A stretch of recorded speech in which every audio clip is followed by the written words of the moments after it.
This next video we're going to take a look at the cube and the cube root functions. And we're asked to graph it and state the domain and range. Oh goodness, I'm going to have to adjust my little y-axis there. Excuse me a minute here. There we go. Okay, let's take a look at this function. First of all, the y is alone, which means I'm ready to make my table of values. Again, if my y isn't alone, I'm going to get the y alone so I can put in the values and make it easier on my calculating.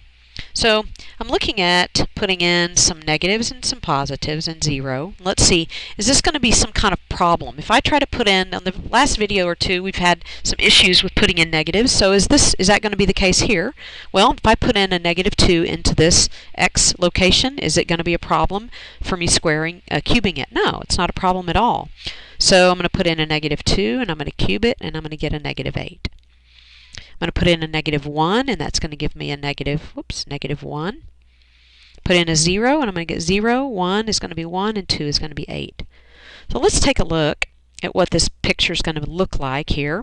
I'm going to go ahead and plot my points. -2, -8, 1, 2, 3, 4, 5, 6, 7, 8. We'll just estimate it right there. -1, -1, 0, 0. Excuse me, -1, -1, pardon me. A little x-axis. Okay, there we go, -1, -1. And then 1, 1. And then 2, 8. Over 2, up 8. 2, 4, 6, and 8. Alright, so it's obviously not straight, right? I'm not going to be able to have straight lines that turn unless I have a piecewise. So we know it's curved. So we're going to make as smooth a curve as we can through these points. There we go. Now that is the cube function. Now, it doesn't ask us to determine whether it's a function or not because it says it's the cube function. So we graphed it and we want to now state the domain and range. Again, I want to try to wean us off of having to have a picture. Can we check the domain by just looking at the values that we can put in from a table? Well, was I able to put in negatives? Yes. All negatives? Yeah. There was no problem with a negative. Was it 0 was fine, and so were positives. So I know that my domain is -infinity to infinity. There weren't any x's that I had to toss. Now for range, let's look at the options that the outputs. I have negatives, I have 0, I have positives. When I look at the picture, it confirms it. My range is -infinity to infinity along the y-axis. All right, let's take a look at the next one. And again, I'm going to have to adjust my little x-axis there. All right. So y is already by itself, which means I'm ready to make my table of values.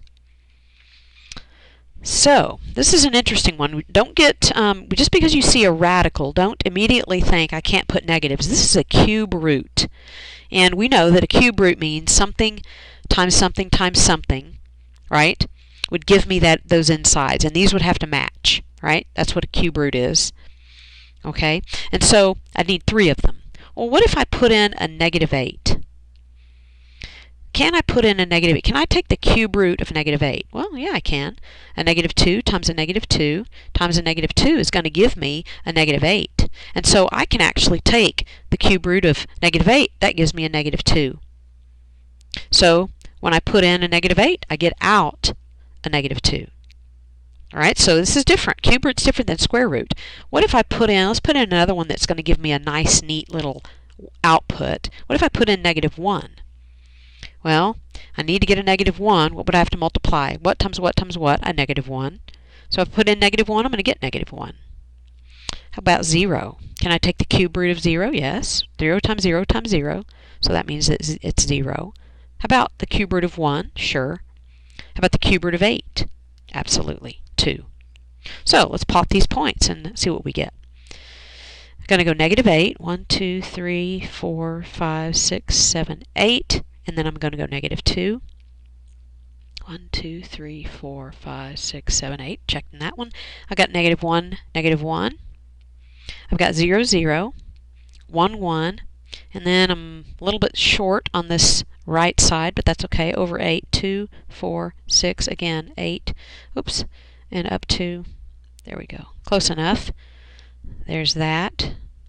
Oh, goodness, sorry. There's that. Having trouble with my x-axis, aren't I? Okay, so this is not, there are no turns like this unless it's piecewise. You can't have straight lines that connect. It's going to be curved. So there's my function, and indeed it's a function, right? So let's take a look at what the domain and range are. The domain. Was I able to put in any x value? Absolutely. So from negative infinity to infinity. Range. Was I able to get out any negatives, 0 and positive? Yes, absolutely. There they are. Domain and range. Hope this was helpful. Thanks for watching.